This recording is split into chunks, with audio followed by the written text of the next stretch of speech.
Yes, what's good? Karibu sana katika channel yako pendwa ya Mapro TV kupata zile updates kali ambazo zina make headline, lakini pia zile ambazo zimekuwa ni trending stories. Na kwa sasa ni wakati wa kuangazia habari za kimichezo. Kama unavyofahamu, katika segmenti ya K-Sports tunaangazia zile news breaking kabisa ambazo zinajiri katika upande mzima wa kimichezo. Hakikisha tu umebonyeza neno subscribe, itakuwa umefanya vyema sana kuungana na familia ya Mapro TV kwa ajili ya kupata zile updates kali ambazo zinajiri kila siku.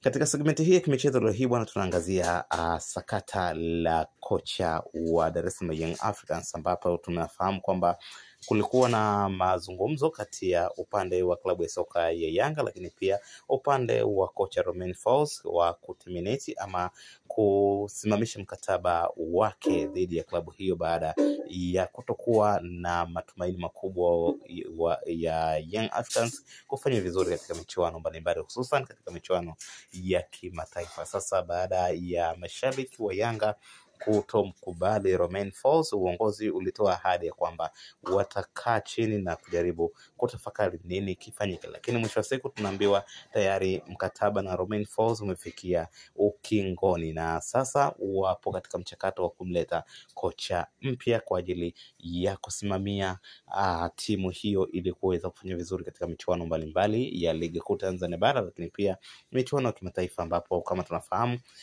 mwaka huu Young African Sports Club wapo katika klabu bingwa barani Afrika, CAF Champions League. Kwa hiyo imekuwa ni mapema sana kutaka kutengeneza timu iliyokuwa bora kwa ajili ya kushindana na kufika mbali zaidi.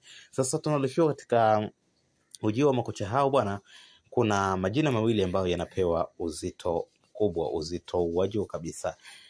Jina la kwanza ni la aliyewahi kuwa kocha wa klabu hiyo Profesa Nasruddin Nabi, ambaye inasemekana kocha huyu yuko jijini Dar es Salaam na tulimuona nafikiri, lakini kubwa zaidi ni kwamba mazungumzo yameanza na kocha huyu, wakati huo Young Africans pia wakiwa wanaendelea na mazungumzo katika upande mwingine. Sasa tetesi zinadai ya kwamba Nabi kuna asilimia chache sana kuweza kujiunga na Young Africans, kwa sababu tayari inasemekana pia yuko katika mazungumzo na moja kati ya klabu kubwa kule nchini Libya, ambapo timu ama klabu ya Al Ahly Tripoli wako katika mazungumzo na kocha Nabi ili kuweza kusaini mkataba wa kukinoa kikosi hiko, na tunaambiwa Waarabu wametoa mzigo mkubwa sana. Kwa hiyo hii itakuwa kidogo ni ngumu kwa klabu ya soka ya Yanga kuweza kumkamata ama kupata huduma ya Nabi, lakini anayepewa uzito mkubwa